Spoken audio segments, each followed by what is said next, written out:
Hi everybody, my name is Alex, and my research that I'll be presenting today is on same-sex family values, the effects on children raised in same-sex parenting households. So this slide looks at some of the vocabulary terms found throughout my presentation that you may be unfamiliar with. I would definitely recommend pressing pause and just familiarizing yourself so that you can understand them in the context in which they are used. So the problem statement for my research, it looks at unaccepting heterosexual individuals that create a negative connotation on same-sex parenting. The stigma that's been forged around homosexuality, LGBTQ, and same sex parenting creates invisible barriers for those who fall into the above classifications. It's also created a heteronormative society that thrives in raising children by practicing gender conformity, gender norming, and gender socialization. There's factors such as culture and religion which aid in creating a negative and unaccepting stigma around same sex parenting. And there's also an ideology that same sex parents will force their assumed anti heteronormative or gender nonconforming beliefs on the child. So, as part of my research, I did a literature analysis, and within the literature analysis, I broke this down into three sections. The first one being family structure. So, the purpose of this was to look at the way that family structures evolved over the years and how divorce is being more accepted, cohabiting, single parenting, repartnering, and same sex parenting are all becoming more common concepts. So, a study from 2006 actually found that heterosexual couples, mainly the male figure, had negative connotations regarding gender nonconformity. So, this is referring to males that are more feminine or children that are playing with more feminine toys or that like more feminine colors, etc. And female children that are wanting to be a little more masculine or play with boys' toys, etc. And it was shown that single mothers and same sex parents actually conveyed less negativity when it came to this. However, the heterosexual fathers didn't. They had a more negative connotation, more so with their sons than they did with their daughters. And this was, reinforced by a single heterosexual mother who was in this study, and she stated that when there's a male around, it actually creates more constraints for her child. And these heteronormative constraints are actually linked to having negative effects on children. So there was also a study from 2013, and I just thought it was kind of important to show that same-sex couples are actually 4 times more likely to adopt than different-sex couples are. Continuing with family structure, there's an ideology that stability to parents, support from others, and a loving, nurturing home is actually more beneficial for a child than the actual sexual orientation. So it's saying that the sexual orientation has no effect. It's these factors that a child who lives in a stable environment that has two parents that have support from outside people and with a loving nurturing home, that's more important than whether or not it's two dads or two moms or a mom and a dad. So it also shows how like children of same-sex parents are forced to face more adversities from society than children of heterosexual couples were, and that's caused by the negative stigma that our heteronormative society has put around homosexuality and LGBTQ plus individuals.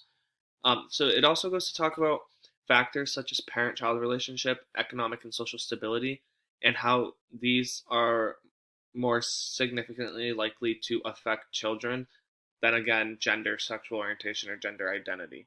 So children with hetero or homosexual parents are shown to fare just as well when it comes to these factors. So when they take two children and compare these factors in the same context, it shows children to fare just as well. And that's with parents who are heterosexual and homosexual. There shows no difference. And then it goes to talk about how the family structure we have created in today's society actually can bring more negative effects. And that's based on the fact that when parents get divorced and they repartner, now there's step families and then there's half siblings. And this creates a very complex family structure for these children, which can actually be more detrimental for them. And it also talks about LGBTQ plus individuals and how they're identifying earlier in life compared to years ago when they would wait till later in life after they've started families, which would result in a divorce or separation and create a more complex family structure for these children. So the second section I did was a socioeconomic advantage and disadvantage. So LGBT adults who are single parents are more than 3 times likely than comparable non-LGBT individuals to report a household income which is near the poverty threshold. So that's less than $12,000 per year. The median annual household income for same-sex couples who have children under the age of 18 is also comparably lower than that of different sex couples. So we're looking at 63,900 compared to 74,000. That's more than $10,000 difference. So it also talks about how couples, same and different sex, are just as likely to have both partners employed. However, same-sex couples are actually more likely to have neither employed at 14% versus 5%. So that's actually a pretty big difference. And the lack of support socially and economically can create hardships for the family, which can result in a weaker relationship and weaker family bonds. So that could be same or different sex couples. That's not specific to one, but it's just kind of saying how that lack thereof creates weaker relationship and weaker family bonds, which is detrimental to the child or children. So the well-being of a child is influenced and infected by the relationships with their parents and the security of their parents. So that weaker relationship caused by the lack of support socially and economically can actually, be detrimental to the child or children. So continuing with this is, it was found that married couples are better off than those who are non-married, as a single LGBT parent falls closer to the poverty income level. Again, that was roughly around $12,000 compared to a married LGBT couple, which was around, I think, 63,900.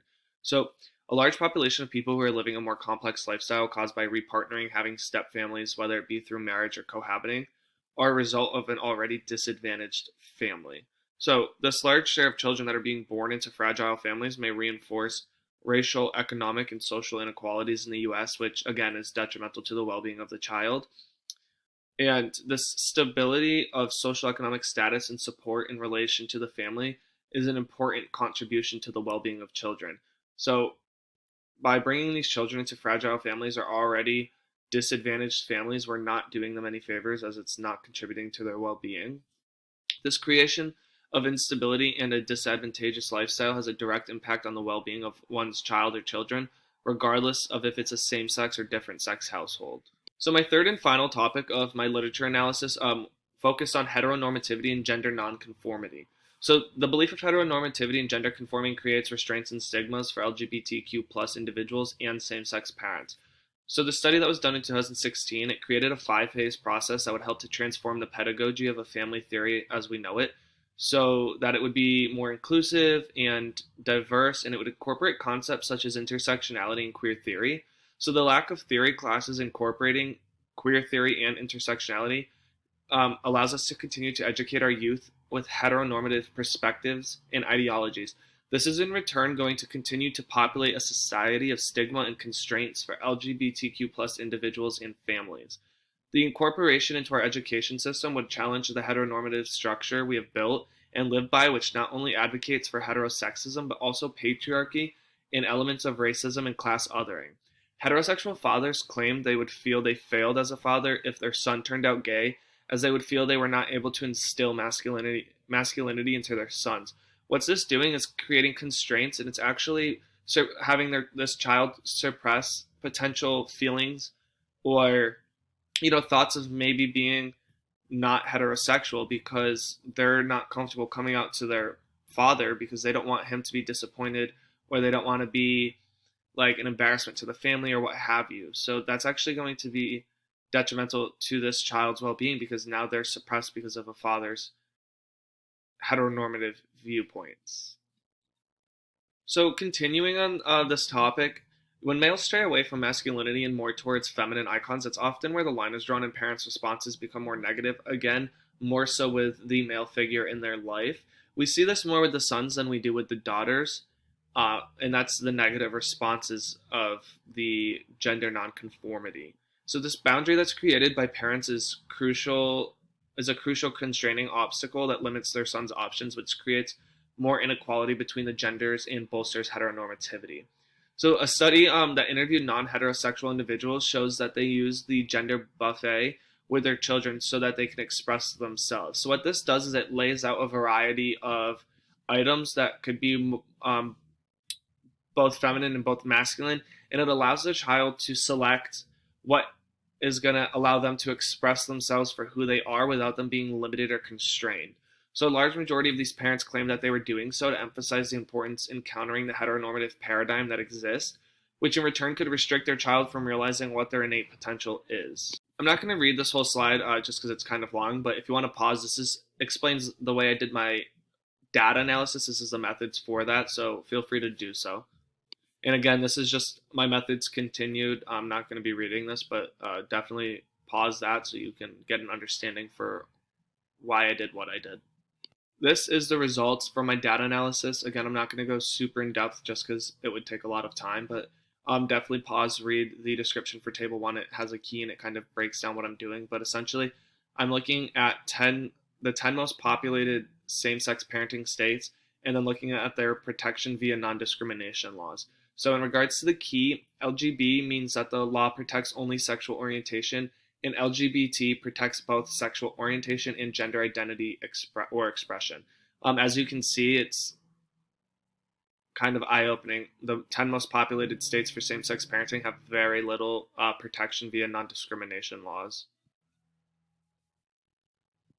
And then this is kind of like a control. So this is taking 10 states that are fully protected by non-discrimination laws, and it shows also their LGBTQ plus population percentages, and it's kind of just in comparison to table one. And then this one just takes table one, table two, and it gives you the average population size and the averages of the non-discrimination laws in respect to each specific one.